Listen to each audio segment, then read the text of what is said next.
pathwaysoflight.org. Welcome to the reading, A Course in Miracles, Workbook Lesson 352, Insights. Judgment and love are opposites. From one come all the sorrows of the world, but from the other comes the peace of God Himself. If I am not feeling peaceful, it is important for me to remember that I have made a judgment on my own. If I am not peaceful, I have not listened to the Holy Spirit. The way I return to peace is to once again open my mind to the healing perceptions of my inner comforter, the one who straightens my mind. My one vocation now becomes that of stepping back and following the lead of my inner teacher, the one who can return me to my true identity. I can tell right away when I have stepped away from the Holy Spirit's guidance, and the barometer that tells me this is my level of peace. Paying attention to my level of peace helps me recognize the signal that it is time to again step back and open my mind for a mental adjustment. I have forgotten once again that I need to allow the Holy Spirit to return my mind to peace. Judgment brings sorrow. Forgiveness brings peace. Today, it is my practice once again to pay attention to my level of peace. Today it is my practice to step back and let myself be guided by the Holy Spirit. Today is a day of mind healing.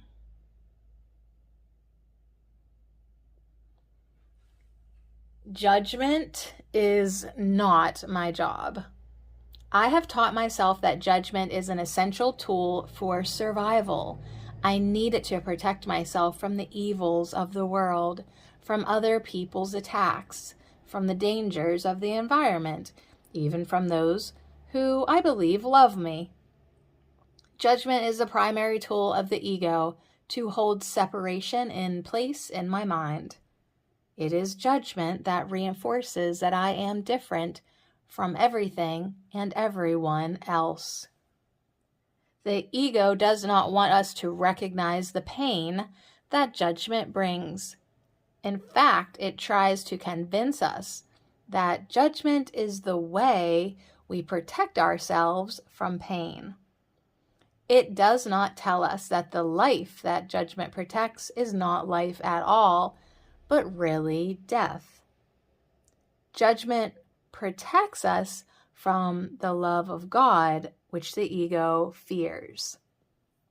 Here again, we see the insanity of the ego. It seeks endlessly for love, but fears it, and therefore does not really want it. No one finds what they do not want. And so the ego's mode of operation of seek and do not find is held in place. Yet beneath that ego fear, the love that we are calls to us. We feel its attraction, and we yearn to remember it. It is there to be found. We need only follow the guide who knows the way to it.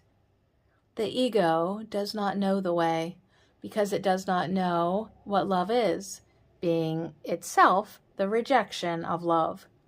But the Holy Spirit knows the way, being the messenger of love in our minds. All I need to do is practice listening for the Holy Spirit's guidance in my mind.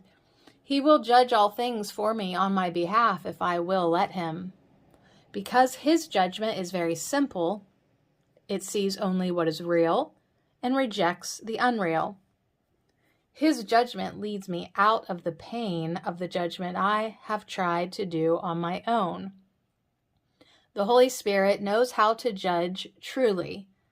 Thus, listening to His voice is the means by which I am freed from all sorrow and my mind is opened to the peace of God. Today I will practice stepping back and following. I would not lead.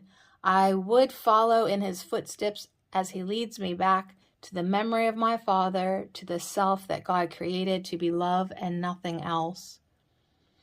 Thus will I receive God's peace and share it with all my brothers. I am having an issue with my supervisor right now, and I sense that she's being distant and somewhat cold with me. I believe that part of that perception comes from my own paranoia, my own insecurities when I forget who I am. But most of it is from the judgment you speak of, that tool that I think I need to protect me from the evils of the world. So then what happens is that I put on those gloves of defense and prepare to protect myself in case my supervisor says or does something that I perceive as hurtful. And if she senses that I'm wearing defense gloves, naturally she's going to put gloves on to protect herself, and the ego is standing back, enjoying the victory. The Course asks me to think of my brother as a mind in which illusions still persist. These lessons help me to remember not only who I am, but also who my supervisor is. My supervisor's peace and mine are one. I now choose to step back, make no judgment on myself or my supervisor. I ask Holy Spirit to help me see this situation as He would have me see it, and I know, without a doubt, that by the end of my workday, I will have peace. Thank you, Holy Spirit. pathwaysoflight.org